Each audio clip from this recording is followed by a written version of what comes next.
sometimes as women, we feel we have to live up to this expectation of that it's just we have to be perfect, or that we can't have days where we struggle. And heaven forbid if we have weeks or months or a whole year where we struggle and we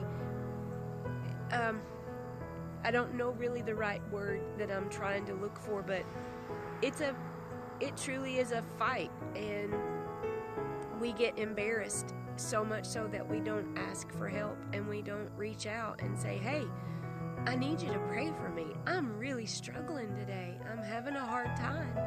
And so I'm just here to tell you that it does get better, but it gets better a lot quicker when you have someone with you, fighting alongside of you and praying for you when you don't know how to pray for yourself. And so anyway, this morning, let's get back to the story, sorry. I got up pretty early. I set my alarm and started praying pretty early this morning, and of course I went back to sleep. And that's okay, to set your alarm to get up and do something and pray, even if it's just for 5 minutes, and then go back to sleep and rest. God is showing me different ways of getting close to Him, and that we are each different. We're unique, and He's our Father, and He knows that. Anyway, I was sitting on my porch a little later in the morning and fell into Acts chapter 12, where it talks about Peter. King Herod had put Peter in prison, but not only had he put him in prison, he was guarded by 16 guards. He was not in the front part of the prison. He wasn't in the second part. He was forced all the way back to the deepest part of the prison. And I think it's in verse 6 or 7, it says that Peter was just sleeping. He was double chained. He was in between 2 guards sleeping, and there were guards outside the door.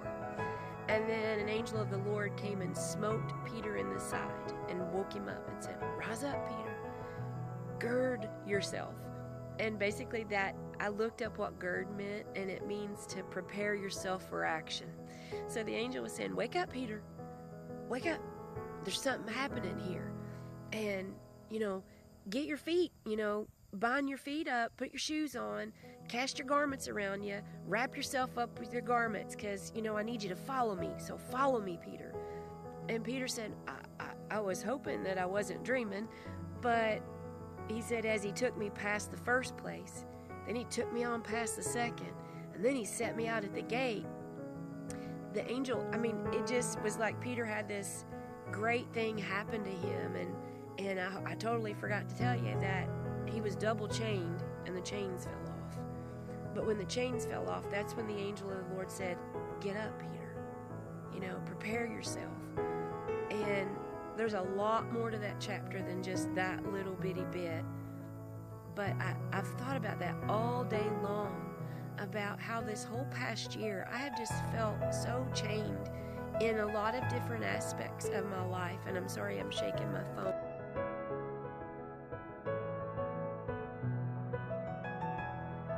So to me, that was just like he was saying, I've clothed you in these garments of righteousness through my Son.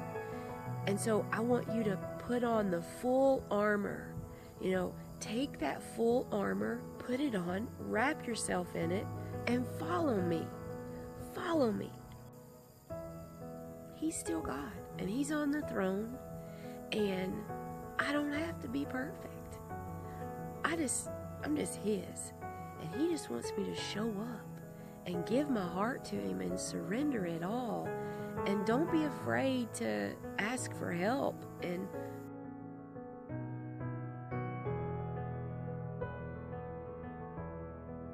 so anyway, lots of love to you guys, and prayers and blessings, and let's just rise up and do some things and follow the Lord and be encouraged that we have Him and we have each other. So anyway, have a good weekend, guys.